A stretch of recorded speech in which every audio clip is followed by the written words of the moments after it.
Hello বন্ধুরা, welcome to only sports. তো এই ভিডিওতে কথা বলতে চলেছি এই মুহূর্তে সবথেকে বড় আপডেট আমাদের ভারতীয় জাতীয় দল নিয়ে। তো আমাদের ভারতীয় জাতীয় দলে তো তোমরা থাম্বনেলটা থেকে বুঝতেই পারছো কী বিষয় আপডেটটা দিতে চলেছি। তো সেখানে আমাদের ভারতীয় জাতীয় দলে আবারও সুনীল ছেত্রী ব্যাক করছে। তো হ্যাঁ, সুনীল ছেত্রী অবসর থেকে আবারও ব্যাক করছে ভারতীয় জাতীয় দলে। তো এটা ভারতীয় জাতীয় দলের জন্য খুবই বড় একটা সুখবর। তো সেই ব্যাপারটা নিয়ে আলোচনা করব। তো ভিডিওটি সবাই শেষ পর্যন্ত দেখতে থাকো। আর চ্যানেলে নতুন হয়ে থাকলে চ্যানেলটি সাবস্ক্রাইব করে পাশে থাকা বেল আইকনটিকে অন করে পাশে থেকো। তো হ্যাঁ, আমরা সবাই জানি সুনীল ছেত্রী সে ভারতীয় জাতীয় দল থেকে রিটায়ারমেন্ট নিয়েছিল।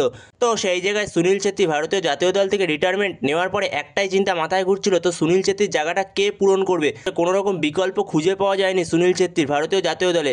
তো সেই জায়গায় সুনীল ছেত্রীর জায়গায় কেউই পারফরমেন্স করতে পারেনি। তো সেই জায়গায় ভারতীয় জাতীয় দলে সুনীল ছেত্রীর অভাবটা তো রয়েই গেছে। তো সেই জায়গায় সুনীল ছেত্রী আবারও সে ব্যাক করছে। তো সেই জায়গায় সুনীল ছেত্রী এই মরশুমে আইএসএলে কীভাবে খেলছে। তো সুনীল ছেত্রী 40 বছর বয়সে এসেও দাপিয়ে খেলছে আইএসএলে, যেখানে Sunil Chhetri highest goal scorer ইন্ডিয়ানদের মধ্যে।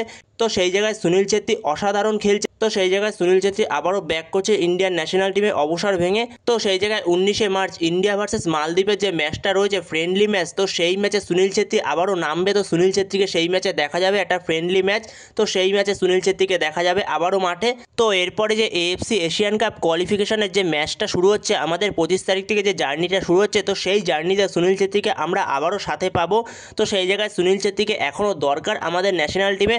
তো সেই জায়গায় সুনীল ছেত্রীর অভাব এখনও কেউ পূরণ করতে পারছে না। তো সেই জায়গায় এবার সেটাই দেখার, captain leader legend Sunil Chhetri সে অবসর থেকে ফিরে কত বছরের জন্য সে ফিরছে।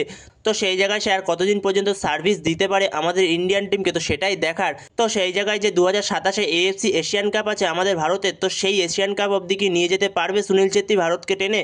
তো সেইখানে সেটাই দেখার। তো সেখানে দেখা যাক সুনীল ছেত্রী আর কতদিন পর্যন্ত আমাদের টেনে নিয়ে যেতে পারে।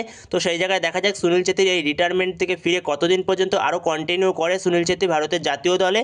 তো বন্ধুরা, এই ভিডিওতে এই আপডেটটা নিয়ে আলোচনা করার ছিল। তো ভিডিওটি ভালো লাগলে অবশ্যই লাইক শেয়ার সাবস্ক্রাইব করতে ভুলো না। তো অবশ্যই একটা করে সাবস্ক্রাইব করে দিও এত সুন্দর একটা আপডেটের জন্য। তো নেক্সট ভিডিওতে দেখা হচ্ছে, ততক্ষণের জন্য বাই বাই।